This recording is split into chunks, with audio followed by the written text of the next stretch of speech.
შობის დღესასწაულთან დაკავშირებით საზეიმო მსვლელობა გაიმართა ყვარელშიც. ნეკრეს ჰერეთის ეპარქიის სასულიერო პირებმა მსვლელობაში მონაწილეებთან ერთად მოსახლეობას შობის დღესასწაული მიულოცეს. ჟანა დიდებაშვილი კახეთიდან.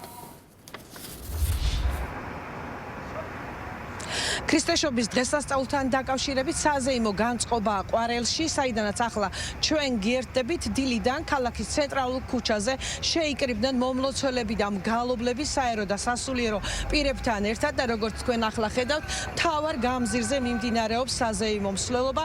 სასულიერო პირები მოქალაქეებს ულოცავენ შობის დღესასწაულს, აკურთხებენ ქუჩებს და რაც შეეხება მოქალაქეებს, ისინი თავის მხრიდან მიალილოებს საშობაო ნობაც სწირავენ, რომელიც საზეიმო მსვლელობის დასრულების შემდეგ გადაეცემათ სოციალურად დაუცველ ოჯახებს. ულოცავ სრულიად მართლმადიდებლურ სამყაროს შობის მადლი შეგვეწიო ჩვენ და სრულიად საქართველოს. მადლობა უფალს, რომ მშვიდობიან საქართველოში, გვაქვს საშუალება, რომ ვიზეიმოთ და ვიდღესასწაულოთ ქრისტეშობა, რომელიც არის მომრიჭებელი ბედნიერებისა. დღეს არის შობა და დღეს მსვლელობა დავიწყებთ ბოგირიდან და ჩავალთ ბოლოში. ვცდილობთ, რომ ერთად ვახაროთ შობის დღესასწაული ადამიანებს, გაუზიაროთ სიყვარული და ის შემოწირულობა, რომელიც ყოველ წელს გროვდება ხოლმე, გადავცეთ იმ ადამიანებს, ვინც უფრო მეტად საჭიროებს ჩვენს ყურადღებას და მზრუნველობას.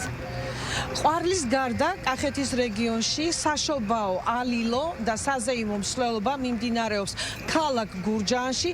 აქვე აღნიშნავ იმას, რომ ყვარელში ტრადიციულად საშობაო ალილოს ორგანიზატორია ჰერეთ ნეკრესის ეპარქიის სასულიერო პირები და რაც შეეხება თავად ალილოს მსვლელობას, ის 2000 წლიდან აღინიშნება საქართველოს კათოლიკოს პატრიარქის ილია მეორის ლოცვა კურთხევით. ყვარელიდან ჟანა დიდებაშვილი საუბრობდა.